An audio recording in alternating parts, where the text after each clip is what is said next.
Hey everybody, thanks for tuning into the Silver Spook podcast. I'm super excited to be here today because I'm going to be talking to the ultimate grandmaster of adventure games. Sorry. Of all time. Dave Gilbert of Wadjet Eye Games. Grandmaster. I got to chump it up a little bit. I got to make it seem like I'm important.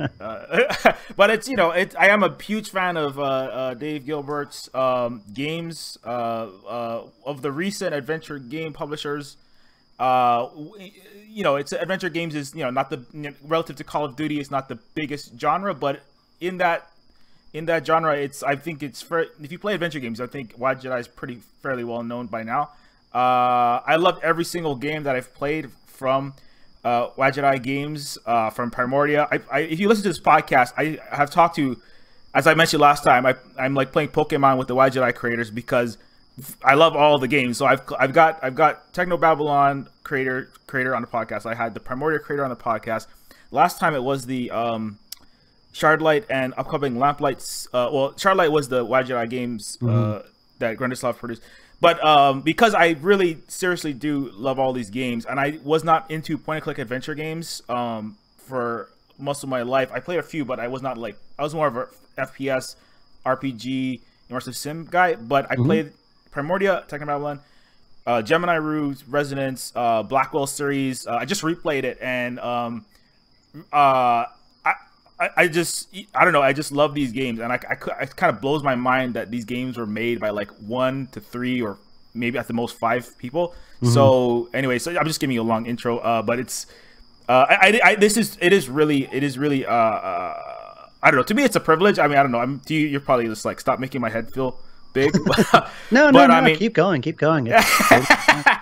Anyways, but I mean, yeah, it is something. I mean, I did learn a lot. I didn't really know much about adventure games, point-and-click adventure games, and I kind of like used a lot of Primordia, Technobabylon for sure because I'm a sci-fi guy. I used those as kind of like study tools. Like that was almost like my college degree in how to make a point-and-click, was watching those, and then the Blackwell series as well.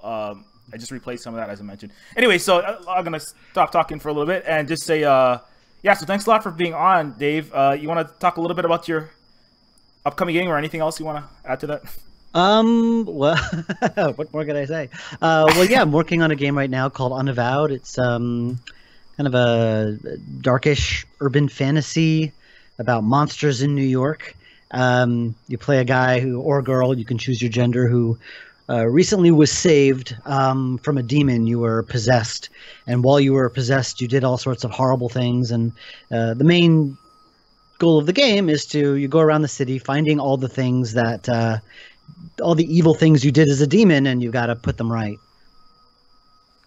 Okay, so yeah. That's kind of the quick, like, 2-sentence elevator pitch. There's obviously more to it than that, but like, I'm trying to keep when people tell me ask me what's the game about, I try to keep it down as short as possible because you got to speak in sound bites these days. Yeah, so I can elucidate more if you'd like. Okay, yeah, no, we'll definitely get into it. Let me just think. I want to try to see if we can get some new stuff. I've looked into Unavowed. I've been following it. Obviously, I've been watching the trailer. Awesome trailer, by the way. Well thank done, you, sir. I mean, it's like every time, all the Wadjet Eye games, like each time it gets better. There's definitely been, I mean, I can see that there's been, a lot of improvements. I mean, not to say that anything was not good before. It's just that you're working with, you're an indie developer and you're learning new things all the time, and upping everyone's skills are always getting better, and you don't have like me. I'm like, we don't have thousands of people with like huge budgets and powerful hardware, etc., to make games. But I mean, for Unavowed, I could see that one thing is the resolution's up a little bit, or it's like to 640, and the number of characters also has increased. I don't know, you maybe want to talk about some of the things that are different between the last game you made and this one? Oh, well, sure. I mean, well, the biggest change is, like you said, there's multiple characters. Not that they're not multiple player characters, but they are. Like, I always try to avoid describing this game using other games, because that's like what you're not supposed to do. But I find it's the easiest, quickest shorthand to do it. It's basically like the the BioWare narrative structure, where you have 4 or 5 companion characters, and you can choose a few of them to go out with you. And depending on who you have with you, it changes certain things. In a BioWare RPG, it would change tactics and combat, but in this, it would change how you solve various puzzles. And each of them has a different ability and kind of source of knowledge and history, and each of those is useful out on the various areas of the game. And how you get through each section changes. It could change slightly, or it could change quite a bit depending on who you have. So it's been a challenge to design, because each section of the game I basically have to redo 5 times to make it satisfying for any path you might take. So it's taken me long. Also, it's a much longer game than normal, because it's not a game that can be short. I want you to be able to take advantage of this choose your party system. I want you to choose as many combinations as possible. So it can't be a short, small game. So it's a long game, and it's also a game I have to redesign several times to take advantage of the various party combinations. So it's been a big challenge, but it was one that I felt equipped to tackle at this stage in my career. So I thought, this is the type of game I've always wanted to play. No one's made that game yet, so maybe I should make that game. And I figured I had the knowledge to make that game, and so I just decided to go for it. And here I am 2.5 years later, wondering what I got myself into. But I'm getting close to the end. Oh yeah. I can see that. It's definitely. I mean, I was just looking at the number of characters, the party system. It looks much more. What do you call RPG like? It's not RPG obviously, but I don't like using the term RPG, if only because everyone thinks, oh, it's not a proper RPG unless it has combat. Oh, but RPGs have this and RPGs have that. When it's not really an RPG, like, I always want to say, no, it's got the BioWare narrative structure. That's what I'm going. Like, that's the shorthand to describe the game, but it's not an RPG in like the more like the concrete definition of the term. You think stats, you think equipment, you think min-maxing of gear, you think combat. That's not this game. Oh, so I hesitate to use the term RPG. I use the word BioWare because it's the quickest and easiest way to kind of describe what the game is in terms of narrative structure, because a lot of people understand what that means. So I use that term to describe the game, even though that's not really what the game is. I've yet to find like a short, sexy way of describing it, which is why I'm kind of babbling, trying to describe what this game is, which is why, it's been a bit of a PR challenge to try to concisely compress the game for, social media and stuff like that, to say, this is what the game is. So that's been a challenge. Yeah, I guess that's gonna always be what you call one of the benefits. And well, one of the benefits of doing something new is you're gonna be the first. You have the first mover advantage, but then you also have the first mover drawback, which is you have to explain in great detail your game so people don't get confused and misbuy it or something. Yeah. That's why this is the first time I actually outsourced that teaser trailer. I didn't make that one myself. Usually I make them myself because I really love making trailers, but I find myself really confused. I was unable to get that message across in any trailer I made, so I outsourced it to this guy named Derek Liu, who's done a lot of narrative trailers, and he came up with some really good ideas that got the message across very quickly. So I was happy I did that.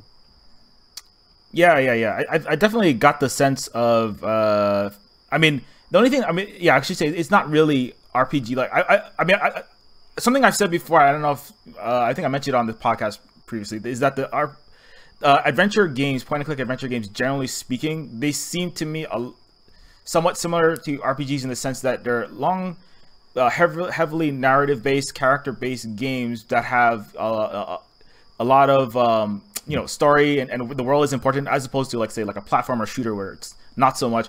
And the main difference is the amount of combat and stats and complexity of that kind of stuff. The combat primarily is not the centerpiece of the point and click genre, whereas in RPG it is. But other than that, you know, the puzzle. I mean, there's some occasional puzzle solving in RPGs, but it's kind of like a side. It's not really the main course, you know, so to speak.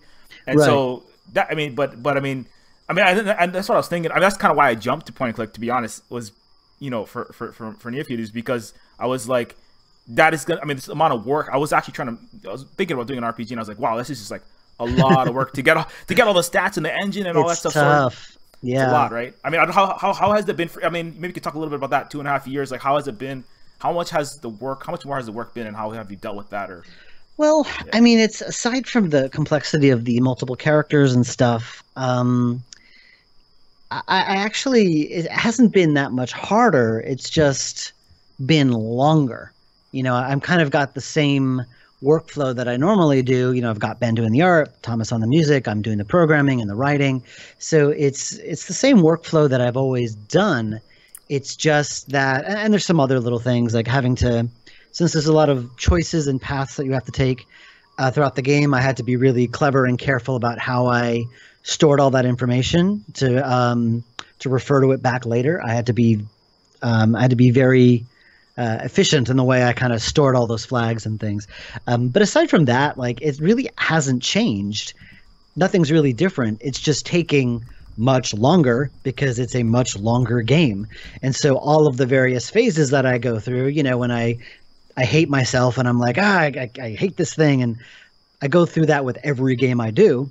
It's just those phases last longer because the game is taking much, much longer. So I have to practice a lot of self-care, or at least attempt to, just in order to kind of keep my sanity and just get it done as well as I can. You know, I'm trying not to waste time, and there comes a point when you want to tweak and second guess everything.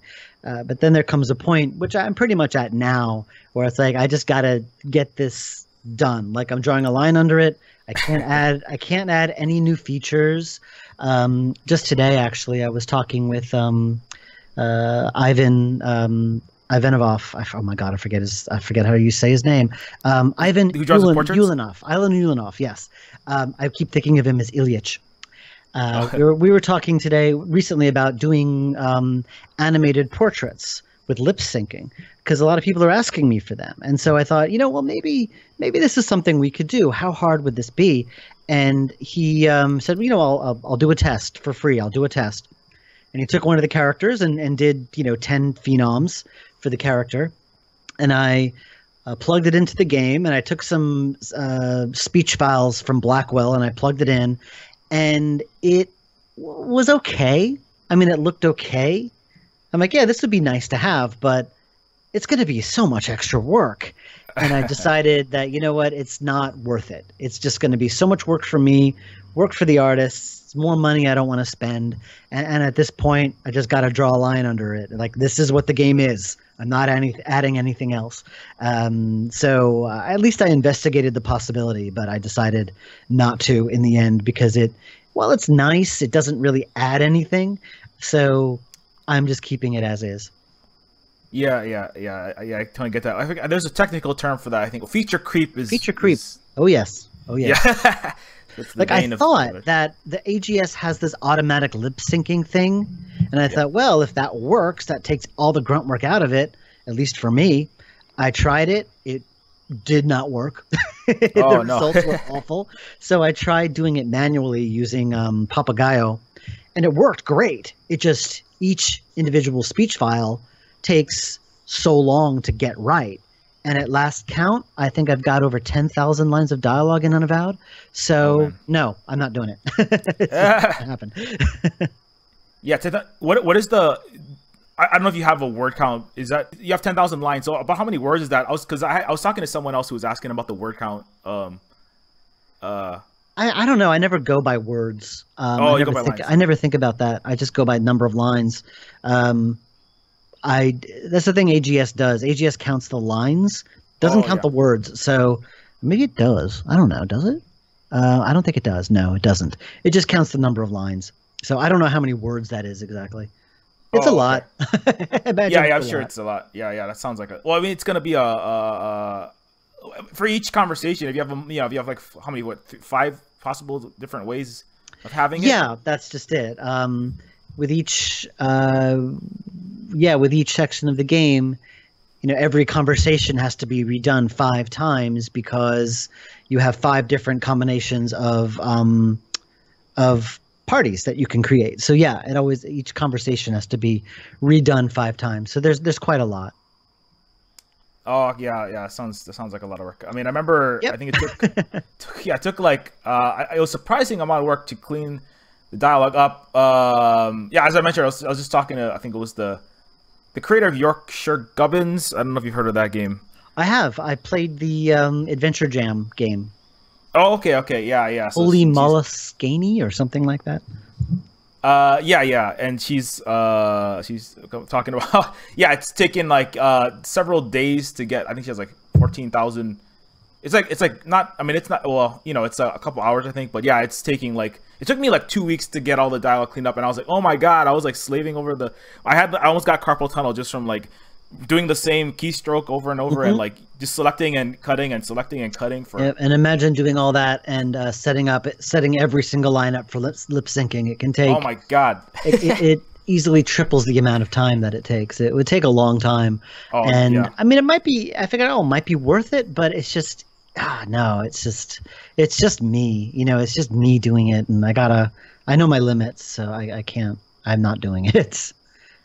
Yeah, definitely. I think that was something you talked about was finding your focus as an indie game dev and the importance of that I think it was the Adventure X talk. So maybe we talk a little bit about that stuff. So I was just thinking of I think you mentioned, and each developer has kind of their own like strengths. I mean, like to me personally, like I've played I haven't played every single one of the catalog, but I would say the ones I've played, like I think I talked a little bit about Mark Your Holland about this a little bit. Is that the Resonance creator? I think it was Vince 12. Is that correct?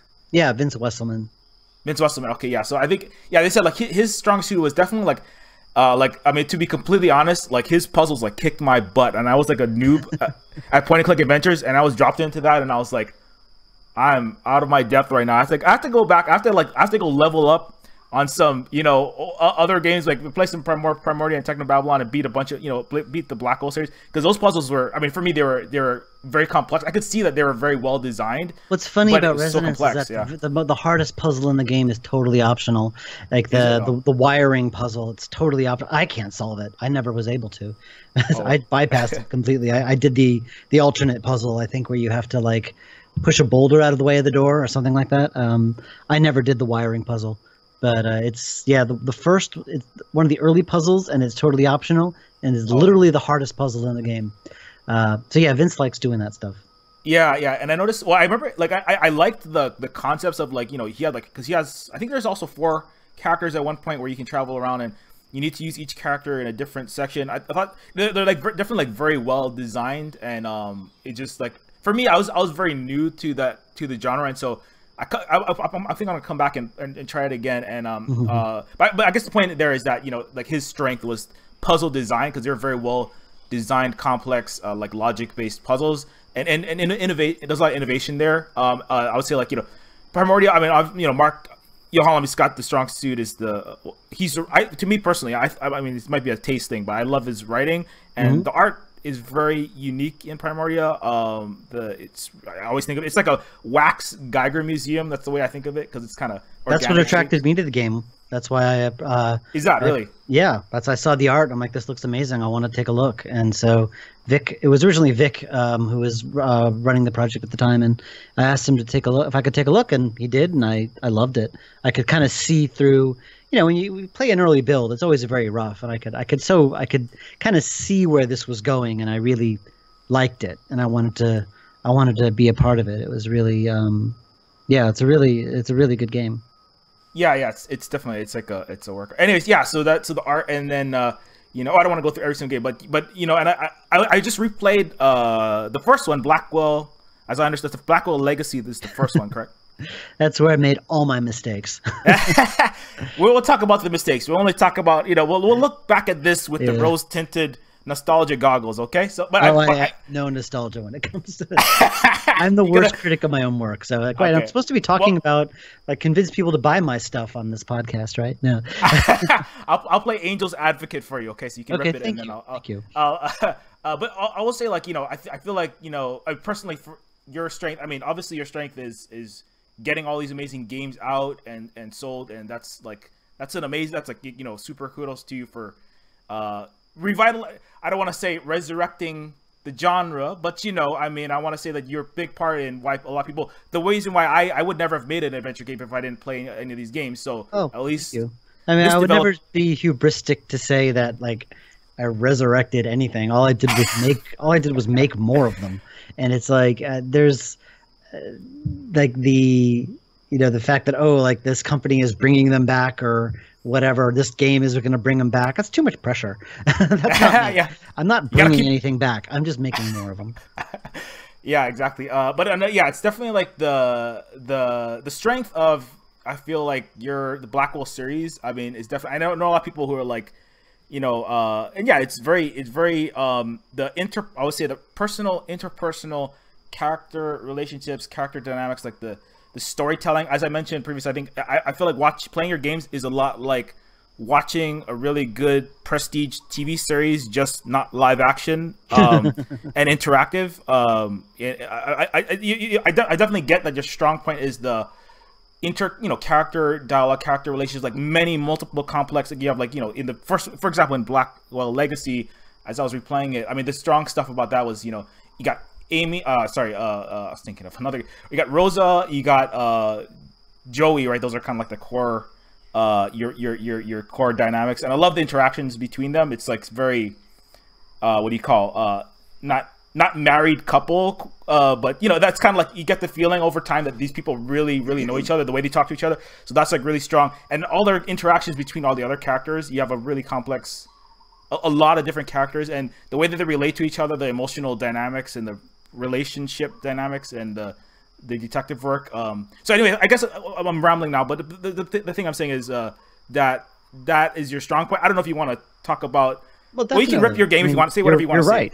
You're right. That's kind of where my strength has always been. I like kind of putting two characters together and having them talk in a, you know, in some kind of situation. I just, that is my strength, is just writing people. I like people, and I kind of use my own life experience and you know, my own city, and just sort of, I don't know quite where it comes from, but I like writing about people. Like my games, are the ones I write, tend to be very character driven, and I kind of use that. I always, whenever I come up with a scenario or backstory idea or puzzle solutions or whatever, it's always based on the characters, almost 90% of the time, because I like writing about people. That's kind of what I like doing, and so that's what I want to keep doing. Awesome, yeah, because and I mentioned, you know, we can go a little bit off, but I know you mentioned about the dinner conversation in Breaking Bad was, I think that was one of your talks, and I should just, well, maybe we can geek out a little bit, because I mean, I am a huge fan of that. That is like one of my favorite series also. Maybe you want to talk a little bit. I don't know if you want to talk about it at all, but my point there, when I talked about that, was that the dinner scene in Breaking Bad was like, I think in the 5th and final season of the series, and it was like this very awkward conversation between these three characters, and the only reason why it worked was because, like, you had spent 5 seasons with these characters, and whoa, the printer just turned on. My wife is printing.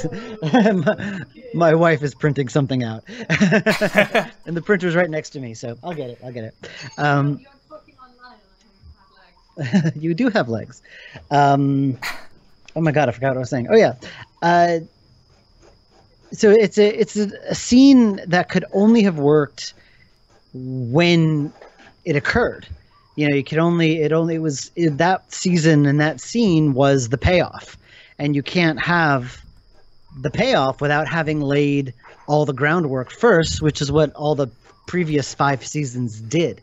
It laid all that groundwork. So when you watch that scene, like, taken out of context, none of the lines make any sense.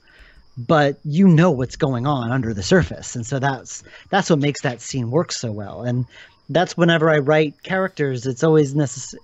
Like I always think about subtext. Like, all right, they're saying this, but they mean this, and I love that kind of thing. You can get a little subtle and a little too clever about it, which was, I think, my main problem with Blackwell Legacy. I was being a little too clever about the dialogue, and it was a bad time to do it because I didn't lay any of that groundwork yet. So that wasn't the time to be clever. That was the time to lay the groundwork to be clever later. Right. So yeah, I try to be less clever these days, if that makes any sense. Clever's overrated. Clever's overrated. All right. Anyway, yeah. So yeah, I definitely remember that part. I couldn't quite remember the point, but yeah, it makes sense now. Yeah, because the Breaking Bad takes I think of the Blackwell series is definitely, I would say, like, Technobabylon and Primordia. Obviously, they're like short, not short stories, but they're like, you can consume them in one kind of you could play a weekend. You could probably get through some of these. But with the Blackwell series, it is much more like TV show like in that sense, that you have to. It's kind of a slower burn. Like, you kind of get to know the people. Well, it is episodic, so yeah. So yeah. And it took me 8 years to make, so yeah, it was definitely a slow burn. Yeah, and so I can see how the payoff will get bigger and bigger. If you play all the way through, when you play all the way to the end, the payoffs get more intense. Like, and similar to Breaking Bad, I think it's also. Well, that's the rewarding thing as well. Like, when I was writing the 5th game, and I knew when I realized this was going to be the final game, I had to make a decision. Like, okay, this is either the person playing this game is invested in these characters or not at this point. This is not the time to get the players invested. They either are or they're not at this point. So I'm writing it for the people who are invested in them. And there's something very rewarding when you finally get to that stage where you kind of assume that the audience is invested in your characters and what happens to them. And so you can really start to mess with them, and that was very rewarding. It was so much fun to really, take risks with these characters because I knew that the audience was on board, so I could kind of take them farther, and that was really nice to do. Yeah, definitely. And I know that a lot of people were like, "Yeah, I cried at the end of That's great." I know the ending was not divisive, but I know some people had issue with it. But whatever. I liked it. So it was always the ending I had in mind for the series. So I'm glad I was able to get there in the end. Yeah, totally. So the Blackwell series is great. I mean, let's see. I don't know, maybe you can go a little bit into how you talked about maybe like the world building stuff being, I mean, the character, that's your strongest suit, and the world building meta narrative stuff is a little bit trickier. Like, is that going to be more of a thing in the Unavowed game? Well, it's more that I'm not spending as much time. Okay, like you mentioned Primordia, the world building in that game is super important. Without it, you don't have Primordia.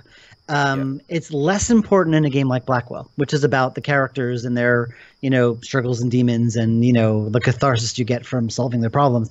The actual backstory details were never that important. And even though I tried to create a big backstory, I realized, like, when I first created my design Bible for the series, like way back, like even before I wrote the first game, I first started planning it, and like, Jesus, 2003. It's so long ago. It's 2018 for people listening right now. But I had this whole big epic thing planned out. It was so detailed, and all these little secrets and all these little everythings. And when I finally got to a point in the game where some of this could be revealed, it just seemed so pointless. I'm like, what does this mean? This doesn't mean anything. Like, this has no impact. And so I found myself really streamlining a lot of that backstory and getting rid of a lot of that backstory. But unfortunately, because it was an episodic series, like, I decided to get rid of some of that backstory when I had kind of laid the foreshadowing down 2 games ago. So I had to kind of deal with that and retcon things, and in some cases I just ignored it completely. There are some big plot holes in Blackwell. If you really pay attention and nitpick, you can find them, but no one's really bothered by them because that was never the game's focus. And so I realized that kind of after the fact, because I think like, why aren't people angry about this? It's because that was never the game's focus. No one really cared about, the big, broken backstory, because that was never what the game was about. It was always about the ghost you're trying to save and the relationship between Rosa and Joey. That's what the series was about. That's what brought people back game after game. That's what kept you playing. I mean, the big reveal of what was going on, yeah, that was cool, and I did get there in the end, but it was a much, much more streamlined version of what I originally planned like a decade and a half ago. And it was much better for it, because it would have gotten so convoluted and crazy if I kept my original backstory. Oh, I see. Yeah, that does make sense, and I think probably part of that is well, I mean, one big difference between say Primordia, Technobabylon, Gemini Rue. These are games. Well, they're science fictional games, which are let's just say like that, like in the same way that the RPG focuses on the combat, and the point and click focuses on the puzzles. I feel like the science fiction genre of the literary, cinematic, and game genres focus on the world, either the technological dynamics, the social dynamics, the human condition, how it has changed. It's more of a larger, like an aerial view of the world, generally speaking. Whereas with a game with something like I mean, obviously these are they're what do you call, not urban fantasy. They're ghosts. There's ghosts in it, but it's largely taking place in the world as it is. So yes. So you just like, it's just New York. Like I mean, it's a city, everybody knows what that is. We don't have to world build it. This is a sidewalk. Exactly. This is a tree. No, it's just a regular tree. It's not a tree that's made out, like I have like trees that are growing out of metal and silicon. No, it's not one of those sci-fi trees. It's just a tree. We don't need to talk about it. Right? That was my challenge to myself for Unavowed, was that what I always found funny about reviews of Blackwell, especially the first 3 or 4 of them, was how they're always praised for showing off New York and the sparkly city and all of these wonderful things about the city, when I think 95% of all the games took place in like apartments and cafes and offices and things like that, and shops and bars. Like, you never go outside. And I think there's maybe 2 or 3 locations per game where you go outside. And Unavowed, I made a point of getting Rosa outside a lot. I mean, Blackwell Epiphany, they were outside a lot. And Unavowed, I'm like, no, we're going to be outside for 90% of the game. And we did manage to do that. Most of the game takes place outdoors. So I had to get very creative and because I wanted you to walk around outside. I didn't want it to be just offices and apartments again. So that's I don't know if that really dovetailed off what you were saying, but no, that makes sense. Yeah, no, you write what you know. You write what you know, and I know and love New York, so I write about that. No, absolutely. Yeah, no, I totally agree with that. I mean, like that's. I mean, I've tried to, like, I was like, maybe I could do some, fantasy, urban fantasy. What's hot now? The Twilight, I don't know, paranormal romance. Let's try that. And I tried that. I'm like, oh my god, this sounds like when I was on LiveJournal in 1990 something. This is horrible. Well, you gotta.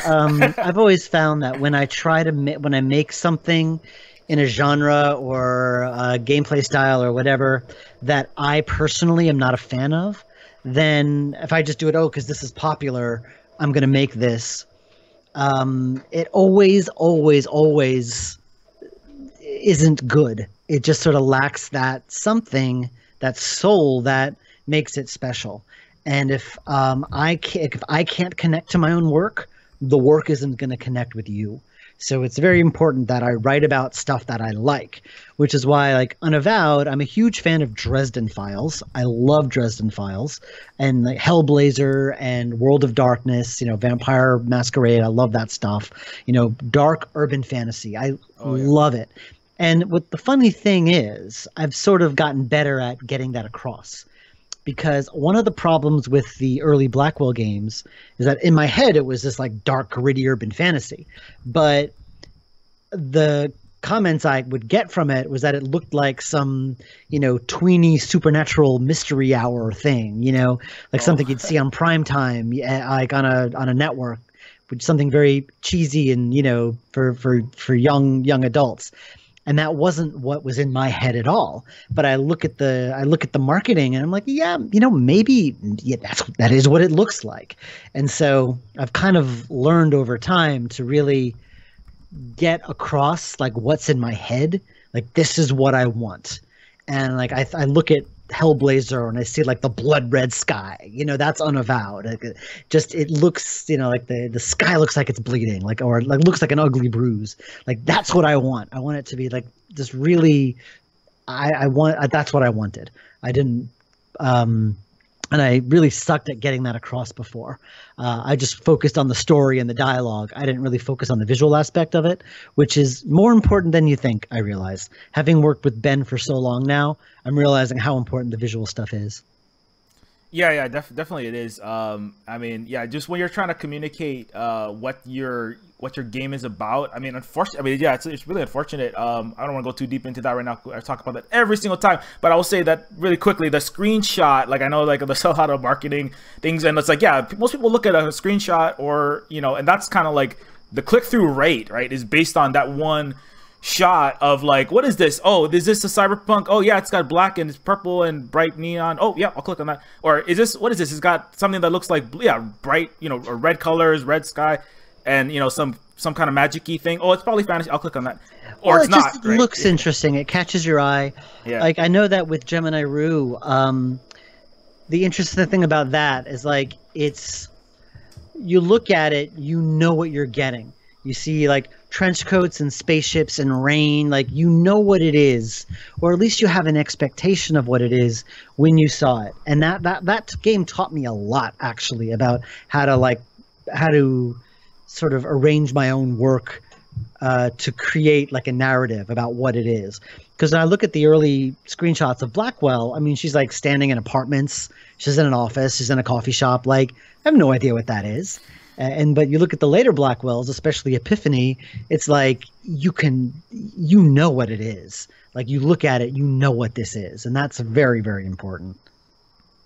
Yeah, definitely. Like the what do you call the visual grammar of it is it's definitely really important. I would say, like, Ben, I think Ben said something like when you mentioned going back to the Unavowed being outside. I remember Ben saying something like, I never knew what skyscrapers look like, and now I do, because I never had to really draw that. Yeah, I had to really learn. He never, he lives in the middle of nowhere, Australia, on a farm, and it was funny having him draw the backgrounds for Blackwell Epiphany, because he'd never seen snow before either, and so he drew the snow, and he had the street lights hitting the snow, and he shaded the snow yellow.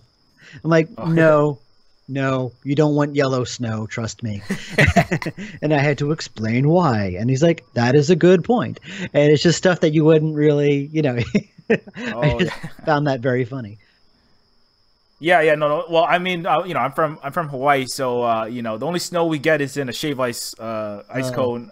My wife is from Canada, though, so actually she was trying to explain the complexities of snow to me the other day, because we're talking about that bomb cyclone thing, and she was talking about how, like, the snow, there's this time where, if it really snows really hard, 'cause she's like from way the heck up, like basically almost where the polar bears are, and it's like, it gets to 4 feet, and then you can actually walk on it, and you can burrow into it and make like a, it's actually warm inside. And I was like, what the heck? I had no idea, like, how this worked at all, because I'd never really experienced it, even though I've been up there a couple times.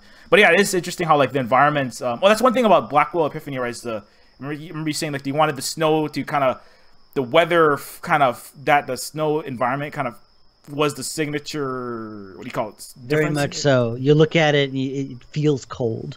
And it was just also like a style that kind of, it really gave the game a unique visual style. It was something that we had and it was also a very easy way to make each scene come alive, especially when you were outside, because I had the snow effect that would just constantly be there. So you wouldn't be on a static screen all the time. It's one reason why Unavowed is raining.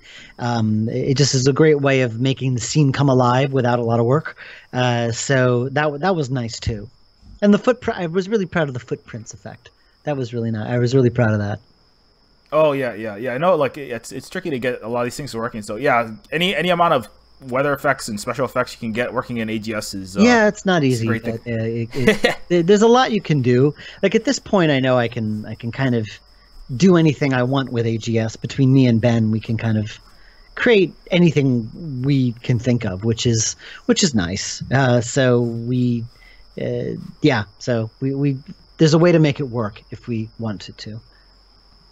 Yeah, I guess on the topic of AGS, I don't know, how is the AGS? I mean, I know there's a few things with the updates that caused a little bit of problems, but are you guys, you're going to be sticking? You think you're going to stick with AGS some more even after Unavowed, or? Sure? That's the question. I'm not sure actually. I mean, I know that I'm always saying I'm going to leave AGS. About 2 years ago, after was it after Shardlight? It was after Technobabylon, so this was 2015.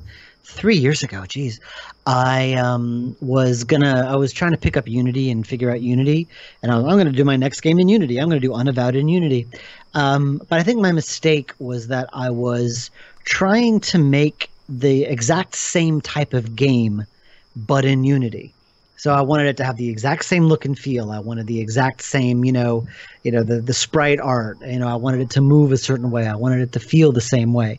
And I think that was my mistake when I tried to pick up Unity, is that I didn't really learn Unity. I was trying to do the exact same thing that I would do in AGS. And also, since I knew Unavowed was going to be a very, very complicated game in terms of design, in terms of everything, I knew that learning a new engine on top of that would just break my brain.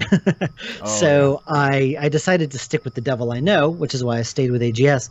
But I don't know. Like, I know that Ben and I talk about changing to another engine, and we're working on a Technobabylon sequel at the moment, which is being done in Unity in 3D, and it's looking very sweet right now. We're just kind of inching out of the pre-production phase. Like we're just going into the pre-production phase. Like we have the design document and we're prototyping how it'll look and how it'll play, and it's been very nice. It's been very nice. And James Dearden has spent a lot of time working with Unity, and so while that's going on, since I have that game kind of waiting in the wings, once Unavowed is done and Technobabylon is being worked on, and things kind of can go on like without me being involved so much, I can kind of take the time and maybe learn another tool if I want to. I've said many times I'm going to switch to something else, to Unity or anything else. I have yet to actually do it because I'm so familiar with AGS. I've been using it for 17 years. So yeah. It's very, very hard to switch, especially with all the new bells and whistles that the latest version of AGS has. It can use the OpenGL graphics driver, which is awesome. Oh, wow. It solves so many problems that AGS had.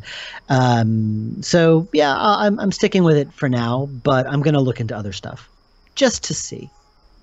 Yeah. I talked to James a little bit about Technobabylon too, I think, and it sounds like, I mean, from what I've seen, I really like I liked everything that I saw about it. I know James Dearden was he was not much to see yet. Yeah, it was, it's just mostly James with like 1 million coffee Starbucks cups dropping. That was one. I know it's like a test footage, but of the test footage, like the character facial animations, there's like a lot of stuff that Unity can do. That's, I mean, obviously, 3D obviously is beyond AGS. That's one thing. So that was, but it looks really great. I mean, I'm definitely excited to for all those games. Obviously you can't have Unavowed, I should say. Technobabylon 2 doesn't have a release date, but Unavowed has a release date, correct? And that's nope. Does it? Okay, never mind. I want to say it's this year, because if it takes any longer than that, I will literally die. So yeah, it's coming out this year. I'm working on the last scene right now. I've got it open right now. So it's a bit complicated. So it's not something. I'm like I'll be a day or two away from done. I'm at this point where every little part of the game seems to take me so much longer to do, because I don't know, I guess I tend to think about it a lot before I actually do it. So I tend to work a lot slower, but more methodically now. So when it's in the game, I know it's good, as opposed to just throwing it into the game and, and crossing my fingers. Now I kind of think about it a lot before I do it. So I'm a lot more methodical than I used to be. So that's why the game it's taking longer than normal, but that's just it. I'm working slower than I used to. I'll put it that way. Oh, okay. Yeah, so I won't overpromise for you and say it comes out in 2018. I won't give it. It is coming out in 2018. It is. Okay. Never mind. Okay. It has to. I can't take another year. There's no way. Yeah. You're screaming. Hordes of fans may come for you. You gotta watch out. It takes longer than that. This is already the longest I've spent on any one project, and this I think is too long because it's kind of nerve-wracking because it's a long time between releases, and this is my family's livelihood, so it's kind of it can kind of drive you crazy if you let it. So I need to get the game out. But at the same time, I don't want to half-ass it. I don't want to rush it. So I'm trying to find a compromise between the two. Yeah, definitely. If you are comfortable, I was wondering if you might want to talk a little bit about, you mentioned that this is, you're an indie developer, right? Obviously, this is your family's, this is your bread and butter. This is like what supports everything. You mentioned, maybe you want to talk a little about, I don't know, your personal life and how indie development, how that has affected your life, or how your life has affected your game dev. How do you balance that stuff? I balance it by well, how do I explain this? Okay, like when I first started, I was living alone. I was single. I had very little expenses. I had this tiny little studio apartment, and it was very touch and go. I wasn't making a lot of money, but I couldn't envision doing anything else, so I just kept going, and things just kind of snowballed, and I just sort of things just sort of snowballed, where we have a long tail, and the older games continue to earn money for us while we make the new games, and then the new games also become part of the tail. So it's just kind of snowballed and just kept going. But I've had to be very disciplined. I've had to, treat it like a job. Like I'm at the computer every day. I have to be working. So in terms of balance, people say, oh, you have to have a balance between your work and your private life. And yeah, that is healthy. But at the same time, it's like I kind of don't have that so much because this game development always was a hobby for me. And then it became my career. And I haven't quite found a new hobby yet, 12 years later. But this is kind of a core part of who I am. And I've sort of come to terms with that. Like, this is a chunk of who I am, and it has to get done. So when I know that, it kind of makes you, how do I put this? Like it forces you to, it's what kind of is the motivation to work, is that like, this is my job. This is my job. It's like, if I had an office job, I wouldn't feel guilty about going to work, Yeah. So I have to sit down and do this. And sometimes I have to, work late or work longer than I'd like. But that said, I'm home. I work from home. So even though I'm working, my kid sees me. Yeah. Right here in the living room where my desk is, she sees me. She sits on my lap sometimes while I work. She's curious about the game. She's curious about what I do, and she hopefully will be inspired by my strong work ethic or whatever. So it's a strong part of who we are. I mean, this basically sustains us. So my wall, I have a whole wall of Wadjet of all the posters of all our games, and it's kind of a core part of who we are because my wife works on the stuff too. And so yeah, I know I'm not really answering your question because the line is very blurred for me and my family. This is a core part of us. So yeah, it's just kind of, there's no really good way to answer this question. I guess in terms of how does the indie life affect me? It's just my job, really, but it's also a core part of who I am. Yeah, no, that makes total sense. I mean, you're basically a mom and pop store, but instead of selling like candies or vacuum cleaners, you're selling games, right? I mean, because it is, as you mentioned, your wife is also working, right? Mm-hmm. Yeah, so I mean, which is, I don't know. I personally think, like, that's why I really like. That's kind of why I started this podcast, was because, I've worked for some massive entities. Like when I first started game dev, I was working for, is an ex Microsoft employee. I mean, you've probably heard this joke if you listen to any of the podcasts. All the West Coast billionaires, they retire to Hawaii when they make a lot of money and they want to, kind of like live a little. They come here and they splurge on like giant multiple game companies, and so. I've ended up working for some large entities, like larger game companies, and it's a totally different thing. I almost want to say like it's two different worlds, and the indie. So and I like you, I kind of was like, well, it's a little different circumstances, but I was like, I've been doing this a long time. I've been game deving for 20 years, like I've been getting all these skills together, which is why I could. I was already insane, but it was a little bit less insane that at least I had some skills in programming and a little bit art and music and stuff. But when I was like, I took the plunge, I was like, even though like it was scary because it's like, I had a little more, I already had 2 kids. Oh God. Wow. Yeah. So yeah, that's why I say, you gotta have a Canadian wife. Otherwise anyone else would divorce you if you tried that stunt. But I was still working, but it was a big risk. It was a big risk. But it was kind of like, but the thing I was doing and the other jobs I was doing I was growing gray hairs. I was not seeing, like you said, you see your child all the time. I would come home and I was just like angry and I didn't really want to talk to them. And part of it was just I had to get out of that job. And part of it was I had to kind of try the indie thing and, and like you said, treat it like a job, treat it like a business. It's not it's not just a thing that you're doing, on this, Sorry, yeah, my wife is walking out the door. Oh, no worries. Yeah. Take it easy. But it is a thing you gotta take seriously. So I was like, I'm gonna do it. It's a business thing. I'm gonna take a little time and give me this 1 year, and then we're gonna make this game. And but I would say, like, long story short, I don't want to repeat that whole long story because I repeat it every time. But the thing is that the indie game world, I feel like that's just a better business model, even if it's a little scarier. If you can get it to that point, I don't want to say everybody can just quit their job and just be an indie dev, but it is that, like, I do get to see my kids at this point, like they can watch the games that I'm making, they can get inspired. Like, I don't come home just like angry and like I don't want to talk to anyone because I just dealt with a lot of horrible people today, and I don't have any energy. I'm just, I was working working social work, and I was dealing with people with what do you call people who are not well adjusted to society all day long. And it sounded like difficult. It was a big inspiration for the game you wrote. Yeah, it is totally. It's a game. I don't want to talk. Which I haven't played yet. I'm sorry. You haven't played. I know you sent me a build ages and ages ago, and I don't have time to play games anymore. I'm sorry. No. I totally get it, and I don't ask that anybody play because it is it's a long game and it's a lot going on, but it was totally an inspiration.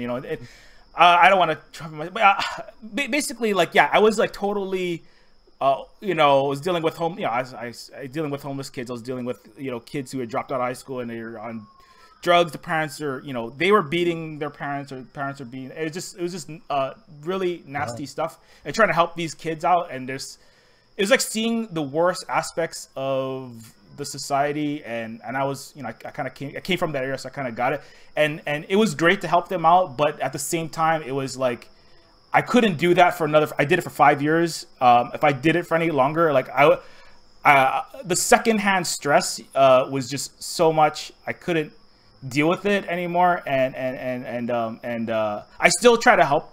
Like, still try to do things to help the underserved populations of various parts of the city and of the places where I live, but I can't do it. I couldn't do that in that capacity anymore because it was detrimental to myself and my family. And I could go way off in the deep end of that, and I don't want to, because the main point is that is we can later if you want, but is that the personal, the costs of game dev and of work generally speaking, I feel like is the personal benefits of the indie dev for me has been that you get to I get to see my wife and kids, and I'm not just like not a lunatic, but I'm not just don't have any energy or time for them, and it is something that I feel like what I'm doing, when I was working for the bigger game companies, this is a previous job, it was like, I'm just animating another FIFA soccer ball, or I'm just, you know, I'm just like putting the Suicide Jack's knife on the other side of the head in Microsoft Texas Hold'em poker, and like, this is not going to benefit. I mean, it's not, I'm not passionate about this. I don't really care about this. It's a game job. I'm a game dev, big whoop, right? But it's like not really fulfilling anything. Like, it's not really, I have all these other stories I want to tell, all these things I want to do, and it's not, nothing's happening. It's just, I'm just going by the road. I'm helping massive AAA companies that will make this money whether I do this job or not. You had a lot more when you went into. You had a lot more experience than I did. I'll tell you that much. Yeah, I had nothing. I had nothing. I just knew it's something. I made some freeware games, but I knew this is something I wanted to do. But no one was going to hire me based on the experience I had. So I just thought, well, I guess I'm just going to make my own game. And I kind of I made a freeware game. I made the Shiva, and then I decided I had money saved up, and I was between jobs anyway. So I'm like, I want to do this, and I figured it was now or never. So I just started making. I added the voice act into the Shiva, and I sold it commercially just to see, like and I think that was kind of where a lot of the decisions I made, I kind of blundered into the right decisions by complete accident. Like, my first few games were very short and very small, and I'm glad I did that because I was able to make the mistakes and learn from them very, very fast. Like, I spent maybe 2 months on the Shiva. That was it. And then I released it and everything went wrong. Like, I was just like, oh, I was suddenly not an overnight success. What's going on? And it took like a little bit of time before folks got to play the game. And even today, it's always a game that's been talked about more than sold. So it's been talked about more than played, rather. So I learned a lot of lessons from that very fast. And so I was able to incorporate that into my next project, which took a whole 4 months to make. And then I learned a lot from that. And that kind of learned and built my foundation kind of very slowly and very gradually. And now, 12 years later, I feel like I'm in a very solid place to do crazy things like Unavowed. I could not have done Unavowed 10 years ago. I would have had like several nervous breakdowns by now. So I think it's very important that, and very lucky, I did not do this with any intention. I just sort of blundered into doing it in a very slow, deliberate way, because that's literally the only way I could make the games. So I was very glad. And also, the market was so different back then. The market was so different back in 2006 compared to now. So I was able to get away with doing it like that back then, but now I'm not sure I could. The market now is so different that I wouldn't even know where to begin as a new indie dev. Yeah, it's definitely, it's a scary time, and yeah, it's rough. I would say, like, I think, if you, like, thankfully it's sold, it hasn't sold, like, I can't pay my mortgage on it yet, but it's sold enough that I can continue to sustainably do this for some time, as long as it continues to sell. Mm-hmm. And I would say, like, so it's a huge risk. It's a huge risk to be trying to start an indie. If you, anyone listening, full disclaimer, I don't want to be like blamed for anyone's like loss of house and divorce and all that kind of stuff, or homelessness. But if you don't quit your job and just say, I'm gonna go make a giant game with RPG and MMO, don't do that, because that start small, build up, and give it a try, do what you're passionate in. But I would say, like, yeah, it is something that you have to like take a realistic look at the risk, because 6,000 games came out on Steam, whereas it's like, as I mentioned every time, last couple podcasts, you had a week of front page time on Steam in 2012 or 13. Now it's like 60 minutes, probably gonna be 30 minutes this year. It was ridiculous. Yeah. It was so easy back then. Yeah. I mean, it was like, you think I would have learned my lesson from Big Fish, because when I first put my games on Big Fish, they promoted the game. That was it was on their site for such amount of time, and like it would do really, really well. I remember the first time the Blackwell Legacy and Blackwell Unbound were on Big Fish. Like, I earned enough money in 1 month to like pay my mortgage for a year. It was kind of amazing. So I'm like, okay, wow. I've cracked the code. Like, I get my game on Big Fish, and that's all I need to do. And then the next game I put on Big Fish, it was not like that at all. The market had completely changed. And then I started getting on Steam, and you think I would have learned my lesson. So it was like, oh my God, I just get my game on Steam, and that's all I got to do. Like, I don't have to do any marketing. I don't have to do any advertising. That's all I need to, just get it on Steam. But fortunately, like, again, blundering into doing the right thing, I had a lot of games come out in 2012. Like, I had Blackwell came out on Steam. I got Residence. We got Primordia. Gemini Rue got put on Steam in 2011. Puzzlebots 2 got put on Steam, I think, in 2010. And so we had like a lot of games come on Steam at that time to take advantage of like that bubble. And then, of course, like a few years later, when Blackwell Epiphany came out, like things were a lot different. Suddenly, I didn't have that, like those, like my game wasn't put in front of millions and millions of people for a week. It was like maybe a couple of hours. And I had to really hustle and do a lot more work to get people to notice the game. And I have to do so much more now than I ever did for like half the, like maybe even a quarter of the result, so, but that's just the way it is. There's always a boom and a bust in any industry. And that was bound to happen with indie games, because when something is that easy, everyone's going to pile in. Oh yeah. And the bubble's going to burst, and you got to be prepared for that. And the paradigm has shifted. The paradigm is different. The way games are bought and sold are completely different. And every time I think I figured it out, everything has changed. Which is why I said before, like, as a new, like, people ask me, oh, how do you sell games as a new developer? And all I can say is I don't know, because whenever I make a game, I approach it from that point of view of, I have a reputation, I have a fan base, I have a solid foundation in which to start from. Back in 2006, yeah, I had a lot of hurdles to jump over and a lot of things to figure out, but it's all redundant now. All of those things I figured out are no longer relevant. So I wouldn't know how to give advice to anyone now. So that sounds a little pretentious, but things are so different now compared to when I started. I wouldn't know where to begin.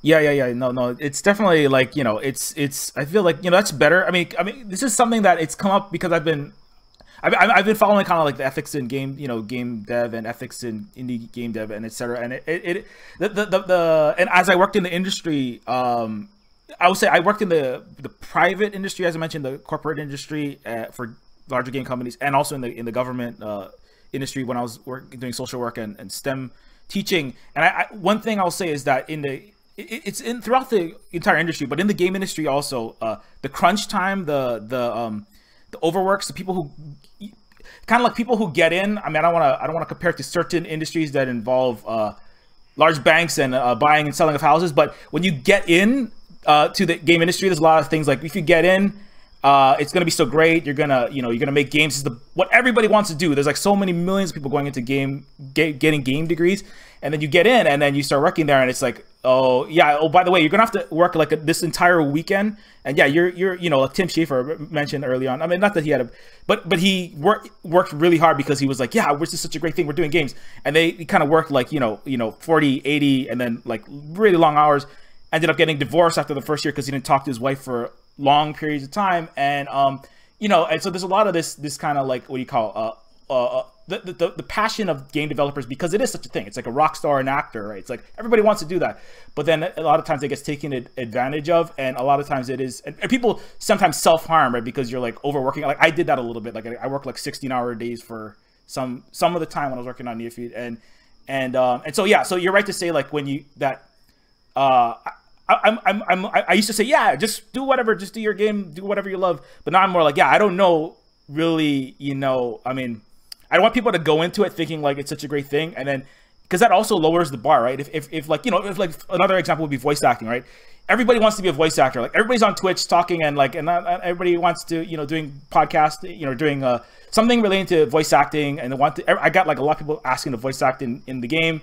I'm sure you have, and I could, if you say, oh yeah, that's really great, you're so passionate about voice acting, you're so passionate about making games, why don't you do it for free or do it for like really cheap, right? And it's like, the thing is, like, if that happens, right, that impacts when you start paying your workers, like if you pay Ben, oh hey, can you do this for a little bit less and a little bit less? If everybody does that, right, eventually we're all going to go out of business. I mean, I don't know if that's kind of another thing I've been thinking. I mean, well, regarding voice acting, I mean, it depends. I mean, like, it's something that, like, if I, like, back in when I first started, I could not pay people very much. I just couldn't afford it, which is why I had to keep my dev cycles very, very short. Like, people are, if you're going to pay someone a very little amount of money or pay them royalties, say, yeah, we work on this game and we'll all share it at the end, you know, it's impossible to keep that enthusiasm for like a year or 2 year long project. But if it's certainly possible to keep that enthusiasm for like a couple of months, sure, like that's definitely possible. And that's what I did back when I started, when I worked with people and couldn't pay them very much. Like, I had to keep these games very short, and I'm like, all right, let's, you know, like, I got to get this out in 2 or 3 months. And it's just a short amount of work that they did, maintain that enthusiasm, and got it out. And yeah, maybe not the most ethical thing, but I was honest about it. I made it very clear up front, look, here's what I can afford. Here's, you know, can you do the work in this amount of time? Yes. Okay, let's do it. I mean, that's how you get stuff done. I totally get that. But forcing someone to work for like cheap or for nothing over like several years, that's insane. You cannot do that. That's just wrong and bad. And also it's just bad project management. You know, it's just, you can't do that. I know that, like Blackwell Legacy, it was like 10 simple backgrounds and a couple of characters, and there really wasn't much to the game, at least in terms of assets. And I managed to get it done really, really fast. So I was able to maintain that enthusiasm, which is how I got stuff done and how I built everything. It really depends on the context, but I know what you mean. Yeah. So, you know, and it's another reason why I like to promote, you know, the devs. I mean, I think, you know, there's a lot of things of like, let's just attack, you know, the giant companies that are doing the loot boxes, the ones that are doing the, you know, the microtransactions or these, you know, negative business practices is a big hot topic nowadays, and which is great. I mean, but I think also it's another big thing is, you know, try to promote the ones who are doing it right. And I do think Wadjet, I mean, from everything, I talked to James and he doesn't sound like he's like living in a slave cabinet underneath your desk or something. So that's good. No. No, the point is that, like, yeah, you guys, your business practices are really, really strong. I mean, and you know, and just indie devs in general who kind of like do that. I do want to, that's why I try to like promote these. I mean, not that anything that I see on this podcast, like millions of people are not going to like listen to the podcast, although I hope somebody listens to this. But I do feel like, yeah, like promoting those, you know, devs who are kind of like, you know, the people who are the employees and the workers, as you say, it's a job, right? The people who are doing that, that are working and they're finding a way to that it's bringing more positive things into the world than negative in their personal life and to the people. I think that, you know, I don't know, it's just, and I'm going on a soapbox, but you know, that promoting that kind of stuff. You might have heard, this is Silver Spook. It's more like the Silver Spook tangential rant podcast, but I'm really trying to clamp myself down because anyways, but yeah, it is like, you know, like, I mean, I love the message of all these games. I love the characters in all these games. They're more passion that one of the reasons why I jumped to these point and clicks and Primordia was the first, is because I didn't get the feeling of like the people making these bigger games. I mean, I don't want to hit any of them. I'm just going to say, generally speaking, I didn't feel the passion coming through on some of the very large games that the genres that I like, which is I'm from the immersive sim, FPS and you know, RPG genre, and I didn't get it, but it comes through with, you know, Technobabylon, Primordia, Blackwell, you know, Shardlight, all of these Wadjet Eye games, and these are the games that I personally like to play. I do still play some big games, like Deus Ex. Like me and James, we kind of fanboy out over Deus Ex because that's like my favorite game, and his. And it would be great if they made another one, but it's another thing that happened to that series was it got a little too big and they lost the vision, they lost the passion. So anyways, I don't know where the hell I'm going with that, but good job, sir. That's what I'm trying to say. Thank you. So I mean, yeah, I don't know. Maybe we could talk a little bit. How about like if you said your personal life and your personal experiences really that's how you create your games. You draw from that. Like maybe you can talk a little bit about your personal past, your history, anything you feel comfortable about. Maybe something about the Shiva. I know is a very personal game, correct? Yeah, to a degree. Well, I had spent a year living in Korea, and I was doing the English teaching thing, and it was the first time in my life. You know, I am Jewish, and being in Korea but it was never really I was never terribly religious. Like being Jewish was just who I am. You know, I did Hanukkah, I did the High Holy Days. I never was really I never went to shul on Fridays. I never did any of that. But when I was in South Korea, and it wasn't just the native Koreans, it was also the other teachers that were the other American Western teachers in my school. They were just so amused by the fact that I was Jewish. And it was just really weird being in that kind of new situation where my Jewishness was was a strange thing. It was the first time I was ever really aware of my Jewishness. And I met people who had never even heard of it before or met one. And I was out dinner with some of my coworkers, and we're at a Mexican restaurant in South Korea. Don't judge us. But at one point, someone was like, "Oh my God, they really Jewed us on the guacamole," and my face, I don't know what happened to my face, but he everyone looked at me, and he's like, "Oh my God, you're Jewish?" And I'm like, "Yes, I am." And I had never heard that before. You would not dare say that in New York City. And yeah. When I came home and I wanted to make a game, I kind of was drawn to kind of reconnect with that part of myself and just sort of ask myself, just some questions about, just sort of coming to terms with some of the questions I had about my own Jewishness through that game and the characters. And it's not like I really came on the other side with any brilliant answers about the subject, but it was fun exploring it, and he was an interesting character to write. There was definitely something personal there that I don't think I could have written without my specific experience. So I'm very proud of that. And Blackwell is interesting in a more subtle way because Rosa, I didn't know this at the time, but it wasn't until maybe Blackwell Deception or so that I really realized that Blackwell was about urban isolation. That's what it was about. It was about how a city can both drag you down and lift you up, and how it can make you feel really lonely or really or really comforted or whatever. And because that was definitely something I felt a lot when I first moved to New York in 1999. There was a lot of isolation when you're surrounded by lots of people, but you don't know any of them. It was off, it was very off-putting. Where are you from, by the way? I grew up on Long Island, so I'm a New York State native. Oh, okay. But I never lived in the city until 1999.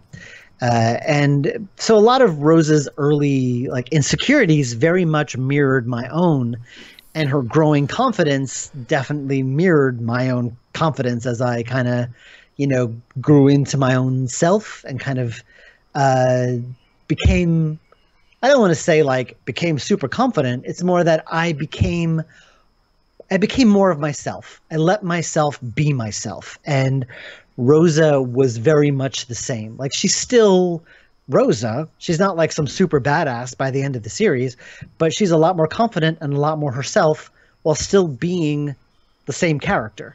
And that was kind of taking a lot from my own personal experience of just living in New York for all that time. And also just all the various characters they meet, the ghosts that the ghost problems that they have to solve are definitely various just various thoughts and arguments that I've had with myself about life in the city and about the right or wrong thing to do, just sort of given a voice and just put into a character. The character of Jamie Graham in Blackwell Deception, the ghost in the nightclub. Throughout my mid-late 20s, I always felt I should go out. I should go out. I should have fun. I should like go to bars. I should go to clubs. I should like do stuff. And it became an obligation, and it was exhausting. And that was Jamie. That was like, that whole argument was just her. It was just like the characters just sort of argued argued out these conversations, so that was a lot of my own personal self that I put into the games. And you have to do that whether you know it or not. You always put yourself into the stuff you make, like whether you know it or not. Then when I play the early Blackwell games, I'm like, I didn't realize what I was writing here, but I realize it now. This is what I was doing. And I find that very interesting. I find the creative process very interesting in that way. Yeah, definitely. I definitely got that from just redoing the Blackwell Legacy. It's definitely, she's kind of like, new to the city. Like I'm not sure what I'm doing. And I got a lot of the college experience. Was kind of in there. Did you go to college in New York? No, I went to college in Boston.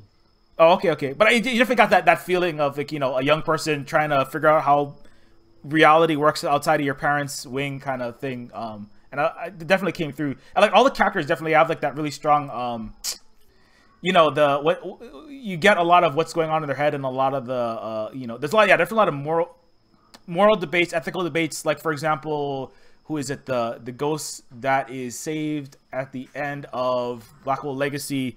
The alcoholic, the deacon. Deacon, yeah, that's what it is. Yeah, and he's he's debating with himself. Should I? Well, he's that was another case of me just being too damn subtle and clever for my own good. Like, I don't know if you listened to the commentary about who the deacon is supposed to be. He's like a reference in a very obscure book written by Joseph Mitchell about Joe Gould. It's like this such obscure thing, and I was gonna reveal it in like 2 or 3 games later and be like, see what I did? But it's like, what was the point? It was meaningless, so I didn't even bring it up. Oh, I see. Yeah. No, I mean, I didn't pick up on that, but I mean, I'm not surprised. It was. It's okay. That's for the elite. That could be a special achievement. Picked up on Dave Gilbert's literary references achievement. That's what you get on Steam for picking up on that. Anyways, So it's definitely like and if you watch Breaking Bad and like that, I am very much.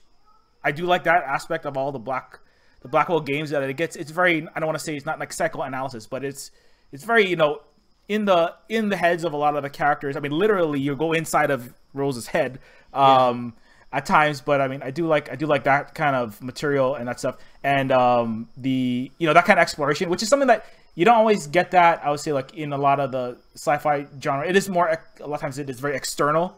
As I mentioned, about the world, and so I do. But I mean, and that's definitely something I wanted to do with Neofeud was get. Get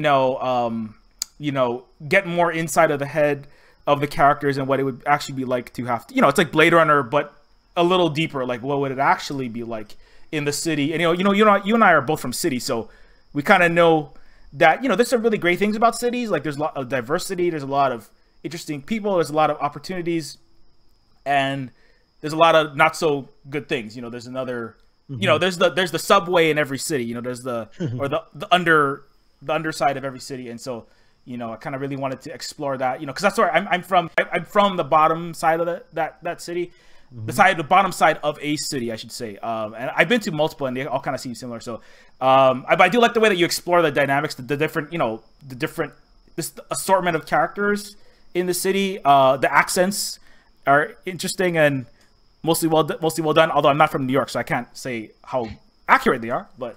I always try to avoid. Ever since Blackwell Legacy, I've tried to avoid accents.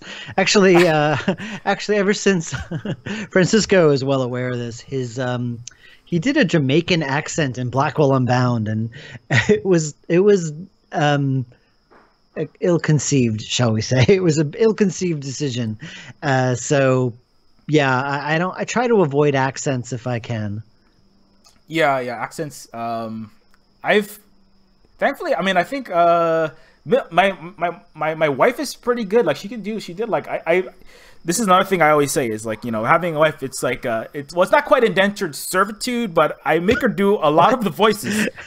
Because don't tell your wife that you're gonna get. Well, she did. Janet's not much of a voice actress. She did one small role in Blackwell Convergence. She was like she was like she was like a voice recording on some corporate, like I think it was like the Meltzer, not the Meltzer Foundation. It was some foundation that you called. And you got a voice recording, and Janet was the voice recording. And she's like, "How should I read this?" I'm like, "You're British, just be British." So that was it. So she was a British voice recording in Blackwell Convergence. She's never really done any other voices. Oh, okay. Yeah.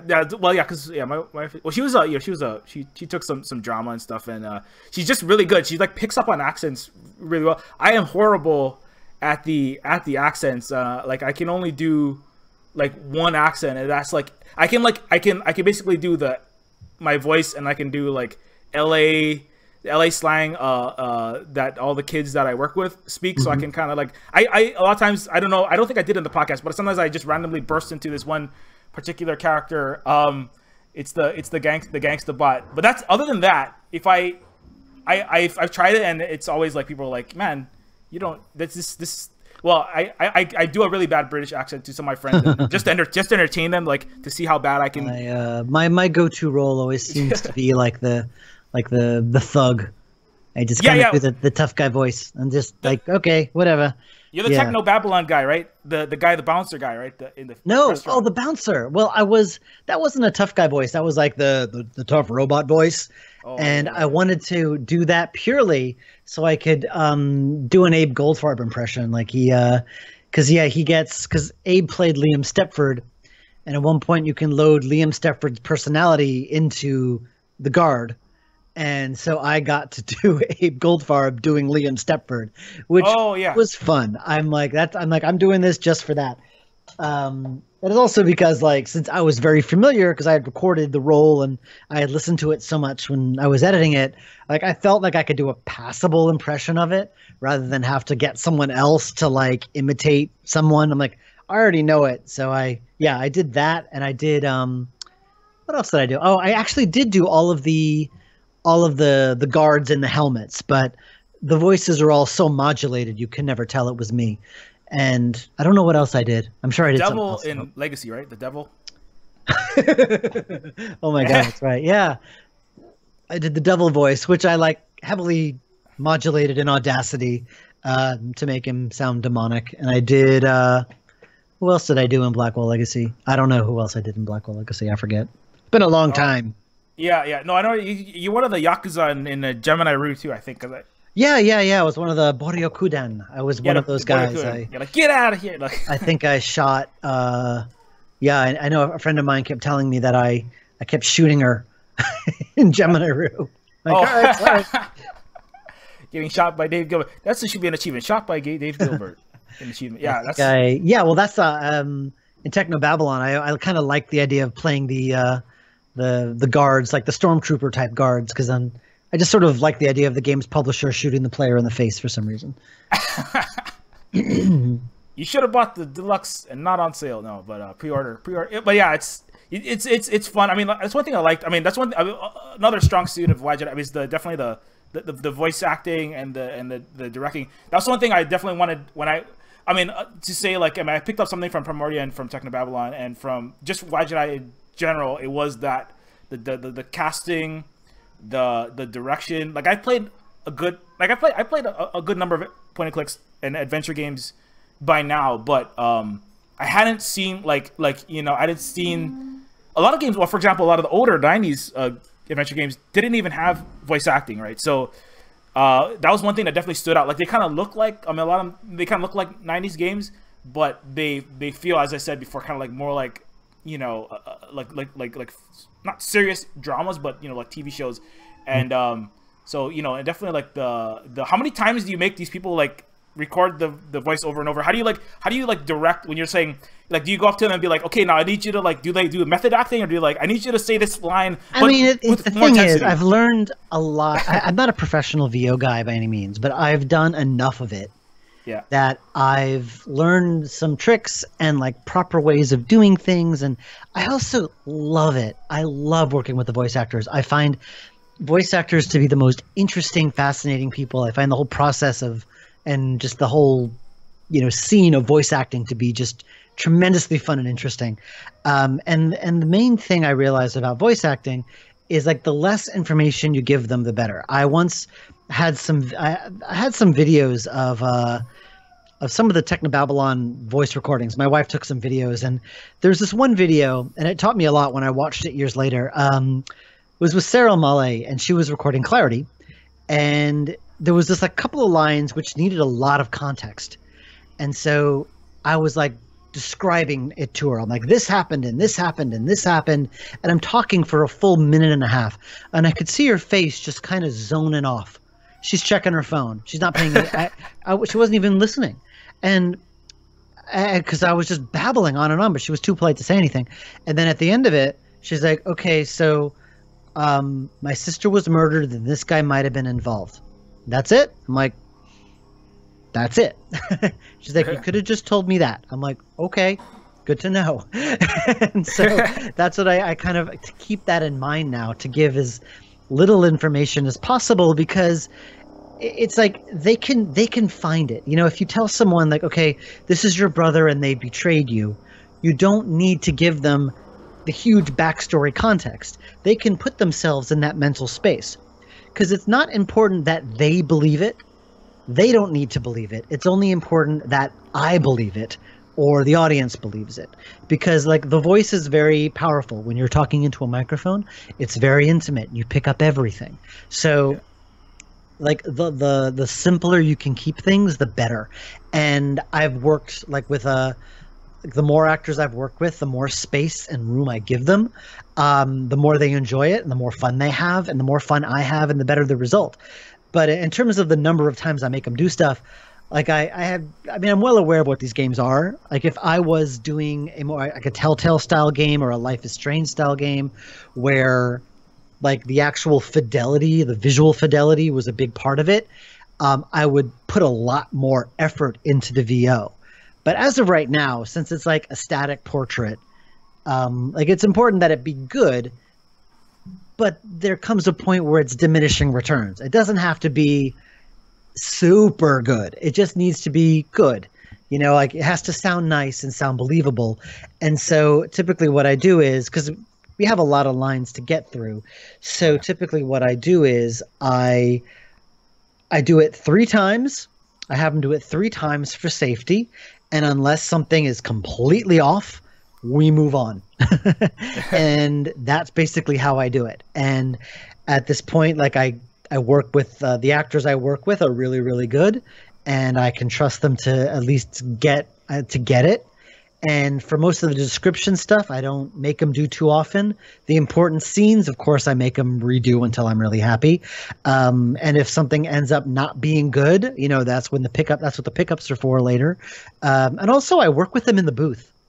And I really, really prefer working locally face to face, because it's just so much easier. You get such a better performance so much faster when they're there with you and they can see you. I just can't work remotely. I just hate it. It just doesn't work well for me. I just like working directly with the actors. And being in New York, I can do that. I don't know if I'm answering your question. I'm kind of talking about VO in general, but no, yeah. That's what I wanted. I wanted you to just kind of go off. No, I love the process. I just adore the process of VO. It's like that's the one thing about Unavowed that I'm kind of regretting, is that it's taking so long, that it has been so long since I've worked with the voiceover actors, which is why I was really happy to work on Kathy Rain last year. The year before that, it was 2016. 2017. I'm forgetting what year it is. And I was really happy to work on. I was really happy to work on Kathy Rain, so I could work with the actors again. So I just love working with voice actors. I just find them very cool people and interesting people. And yeah. That's definitely like it's one of the more fun parts. Although it can take some time, but I really like coming up with the characters. I mean, I'll just very briefly, but the way that I usually do it is I think of specific characters in cinematic or game or some history, and I find a YouTube clip or something like, there's one character who's a lot like, you watch Apocalypse Now? Long time ago. Long time ago. Okay. Well, Robert Duvall's character, the Colonel Kilgore, the guy the Charlie Don't Surf guy. I don't know if you remember that guy. It's been so long, but it's been a long time. Yeah. Yeah. Yeah. So it's like it's kind of the guy who says, "I love the smell of napalm in the morning." So I kind of give people like little clips of stuff and like, hey, can you maybe like kind of like do something kind of like this or something like this? But I'll take that tip of of just give them a little bit of information. Obviously, they have to read the script, so. Well, the problem with like saying, yeah, make it more like this guy. It's a good place to start from. Yeah. But you don't want to rely on that too much because then it just becomes a caricature or an imitation of something else. There's no rhyme or reason. I mean, however you can make it work.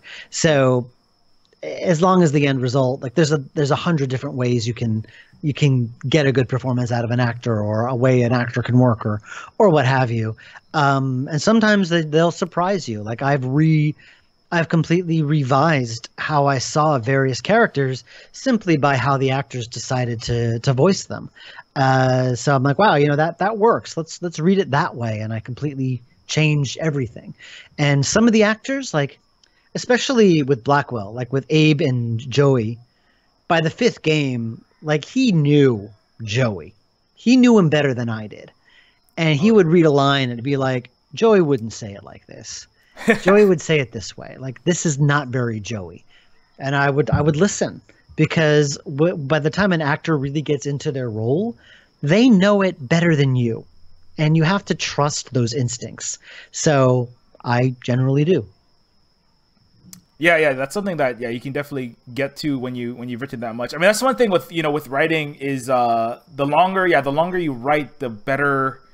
The longer you write any particular thing, or the longer anything has come into existence, like that's why I think Breaking Bad got so good, right? Is after 5 seasons, everybody knows the character so well that you can.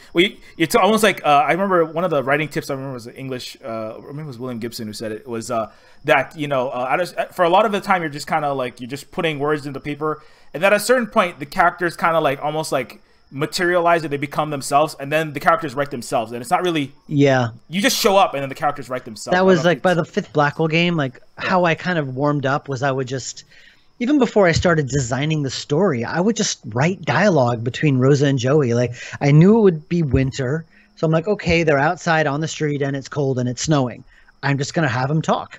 And I just wrote like a whole mess load of dialogue and some of it, well, not all, a chunk of it ended up in the game. So it's just like they just spoke to me. I could write those characters in my sleep. I probably still could.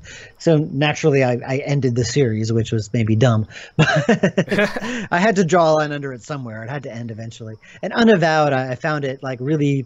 I kind of missed that connection with the characters that was so effortless and easy with Blackwell, because I really had to work to kind of get the voices of the Unavowed characters. And I still do to a degree because Blackwell, I have been working on them for 8 years. This has only been 2. So I'm not at that level still. I know the characters very well, but I can't say it comes effortlessly. I actually have to kind of work for it, which is fine.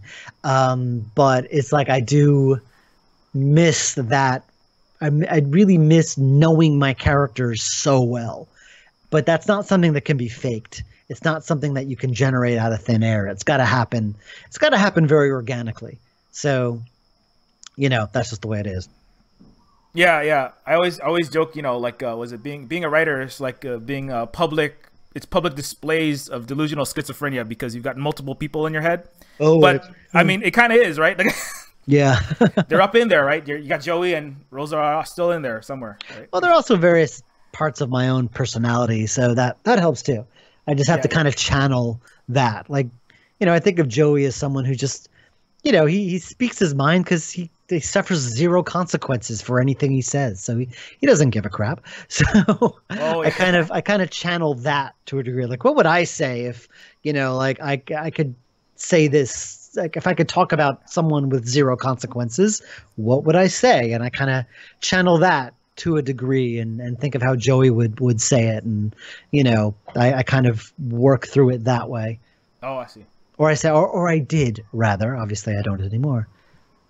Yeah. That's one thing. I actually, I've been, because like for my next game, I finished Neophyte obviously, and then the next one, I actually have. There's 2 projects, and yeah, I kind of was like, oh man, I really don't want to have to. I mean, as you said, you have to kind of not struggle, but you have to really work at getting the new character, fleshing them out in your mind. And I was like trying to get that, and I tried working with some other writers, and it was becoming very, very difficult. So I ended up kind of working on the sequel to the original, because I knew it so much. I was like, you know what, I'm gonna wait till this game sells. That's what I said. I'm gonna wait till this game makes some money, and then I'm gonna come back to it. But I was at this point, like, and I'll say like the winter sale was actually like a lot bigger than, it's actually bigger than the launch week. So that's a data point that's interesting. And so I'm like, okay, well, you know what? Screw it. I'm just gonna work on the second one, because I want to get back to that. That's the world we're in now.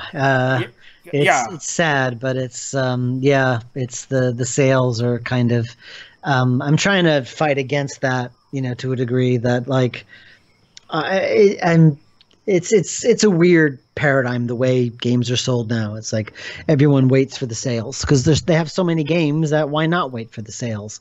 So that's just the way things are, and you kind of got to work around that. Yeah, it's totally. Yeah, another interesting thing, and another big thank you, I should say, to Wadjet Eye Games. Apparently, and I can't give you all the Steam stuff because I'm a Steam developer, but I will say the number of people who have been referred to Neophyte because they click through from other Wadjet Eye Games is like more than half, possibly, of all the people who have discovered it. So thank you for that. Also, oh, you're very welcome. Well, they're both made by AGS, and they're science fictional games. I mean, in particular, I'd say Gemini Rue, Technobabylon, and Primordia are a lot of crossover between those 3. But yeah, I mean, maybe talk a little bit about that, the sales and the way that the game industry has changed. Here's something I was thinking of is I've been thinking. I asked somebody recently. I asked several developers, what do you think?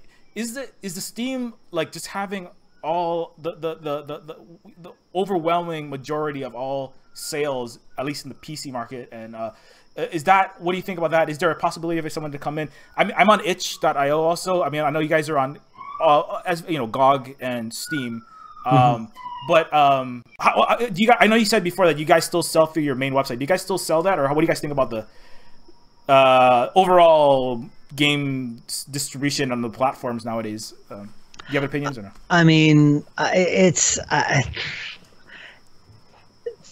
haven't done itch. I'm on Humble. And I do sell through the website direct. I find that since Steam doesn't really do pre-orders, that I do the pre-orders primarily through my main website. And that's the only time the website's useful.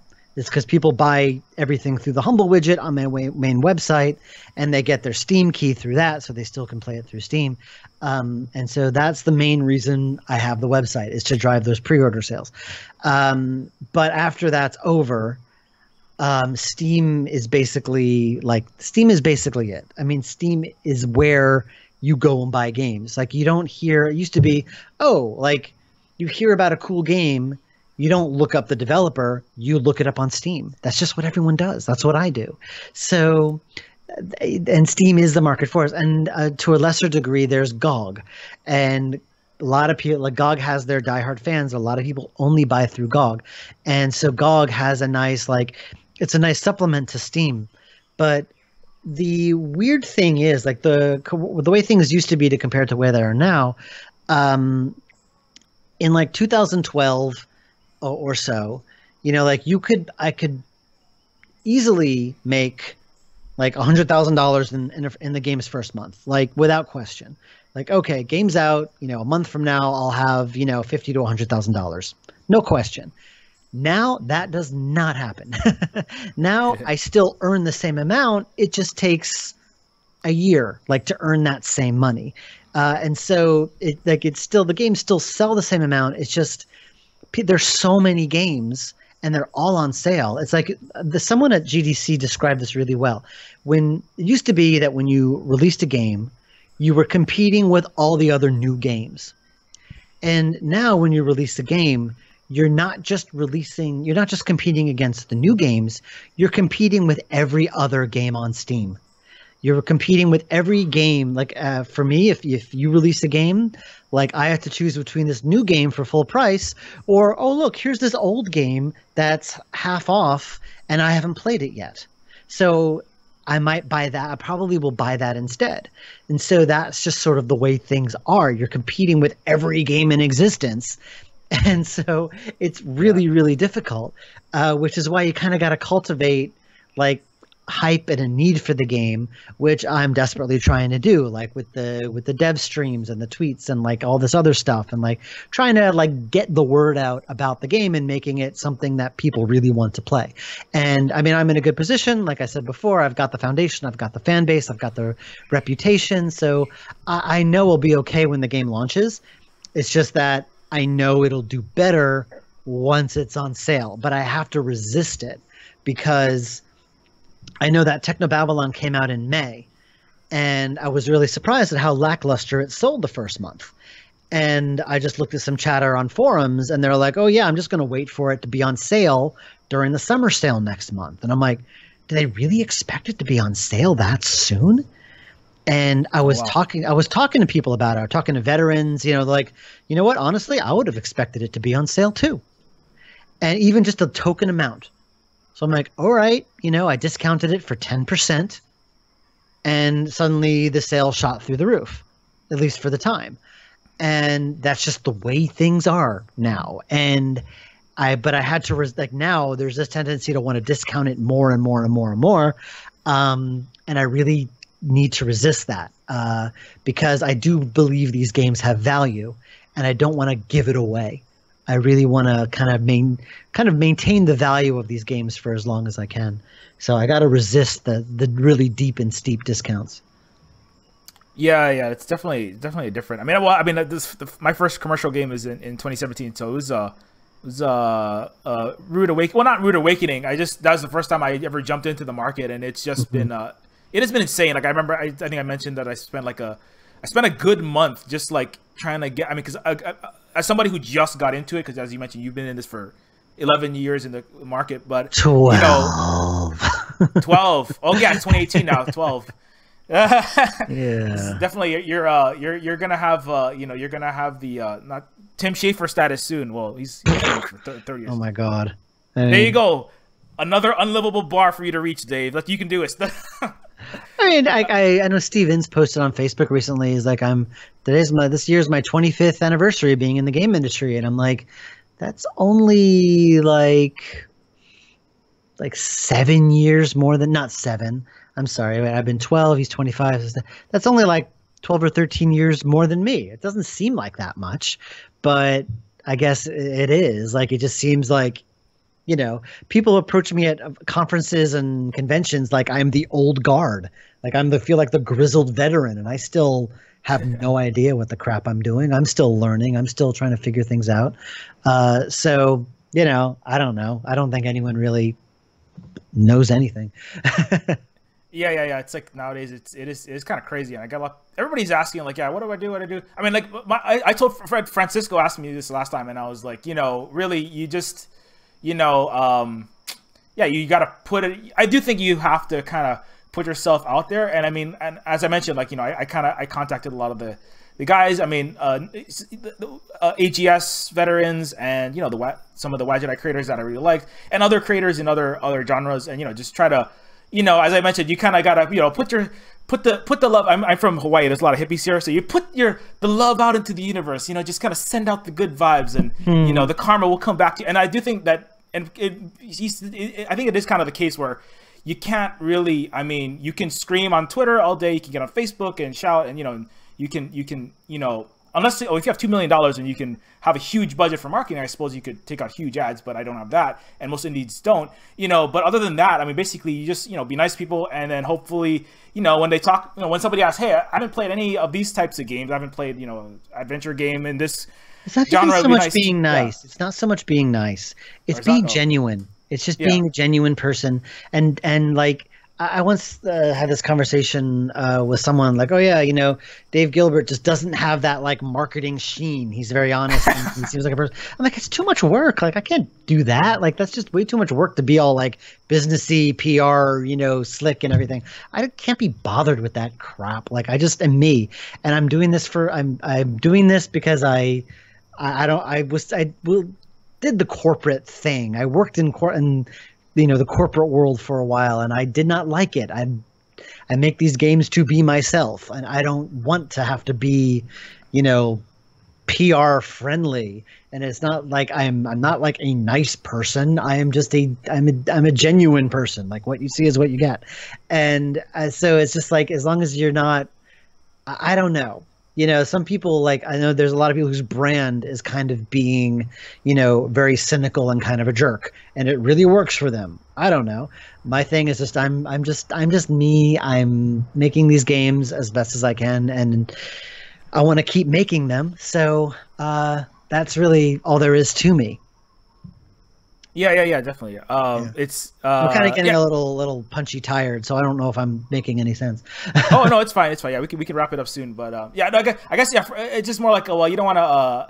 Well, for me, the hardest thing, because I'm kind of pretty, introverted, like generally speaking. So even just getting and talking to anybody, and it was and I mean, a lot of people who I don't want to say a lot of gamers. I don't want to stereotype anybody, but it is just kind of a thing of like I'm more about I'm better at dealing with objects, in particular computer software, than other people, and that was a skill I had to really learn when I started teaching and doing that. That was like I had to develop a surrogate personality. I made I had like Dr. Jekyll and Mr. Hyde was like not Mr. Hyde, Dr. Jekyll and Mr. Fun, super happy superhero version of myself that goes and plays with kids and encourages most of the time, if you reach out to me, I usually will talk to you, like on Twitter or email or whatever. I mean, actually, though, email is like the worst way to get in touch with me. I feel really bad when people email me and I never reply because I just get so much spam and like all this. My email is just a dumpster fire that I just don't see half of them. Like I just kind of glance through it. And then, like I say, okay, I'll reply to this guy, and then I just forget about it because it just gets swallowed up by the next wave of emails. I guess it really depends. Like when people ask me about translations or they ask me about box versions, I usually, I have that conversation so often that I usually just don't reply, and I feel really bad. But it's just there's just certain things where you just got to practice self-care, and when things just get exhausting, then you just have to do what you have to do. Yeah, you definitely. I mean, that's a big deal. I mean, to kind of wrap. Maybe we can wrap it quickly, but that's the bigger theme. It might be like one of the big themes is, Dave's email is a dumpster fire. No, that's not going to be the theme. If you want to reach me, the best way to reach me is Twitter DMs, on my forum, or Facebook, the Facebook page. Like those are the best ways to reach me. Honestly, email is the literal worst way to reach me. I know Mark like always gets annoyed with me because he emails me and I never answer, and I'm like, I find it like a month later, and I'm like, whoops, sorry. Yeah. Mark Yohalam. Mark Yohalam, yeah. Oh, okay, yeah.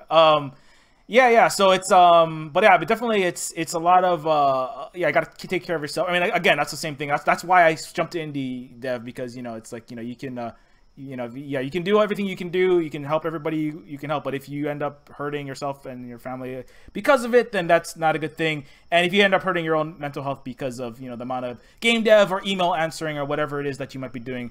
Let's not I do do know that. Every player wants like if they have an issue with the game or they have a question and they want to be answered, and I totally understand that. But like I do kind of miss the days, like the old innocent days of like the mid 2000s when I could actually answer everyone who wrote me, because back then who bought these games back then, and I could actually reply to everyone, and it was great.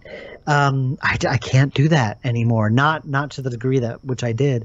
I do my best, but it's difficult. So I whatever, I just do the best I can and try not to feel guilty about it. Well, thanks a lot for replying to my message about doing the podcast. I feel. Oh, sure. Well, they said you got me on Twitter, so it's like there you go. Best way to reach me. I'm always get Dave on Twitter. Yeah. Anyway, so let's see. Before I go, let's see if I make sure I got through everything. Yeah, so basically, everybody should immediately go out and wish list Unavowed on Steam if you haven't already. You know, because it's, I mean, I like everything I saw about it. I already got it on my wish list. It's really great. All the Wadjet Eye Games are amazing. I say that like every single podcast, but I really do feel that I really would not have made the game Neophy that I made if I hadn't played them. So I don't know whether to say thank you or I'm sorry. We'll have to see. We'll see how it does in the next sale. We'll see. Yeah, so it's been great to have you on, Dave. Anything else is that all the information you want to say about where we can reach you? I mean, there's dozens of ways to reach me, but those are the first ones I can think of at the top of my head. Okay. Wow, my voice is shot. Oh my God, listen to me. I've been talking for a long time. It's a good workout for you. There you go. Yeah. So now you gotta get that voice trained up for the voice acting you're gonna do. Are you finished with the voice acting for Unavowed? Or? Oh God, I haven't even started. Oh my God, don't. What are you doing, man? Just reminding me how much work I have to do. Oh my God, I haven't finished writing the dialogue for the game yet, let alone dude, what are you doing to me? It's okay. When you actually get the voice acting, your vocal cords will be all buff. They'll be really buff. Oh my God. Yeah, exactly. Anyway, right, so what's that? On that note. Yeah, on that note, so I'm Silver Spook. You can find me on Twitter, Silver Spook. Google Silver Spook. Silver Spook Games is the company. Yeah, and thanks a lot for being on. And I don't know how to end these things. I'm really bad at it. Say thank you for listening and goodbye. Thank you for listening and goodbye. Goodbye.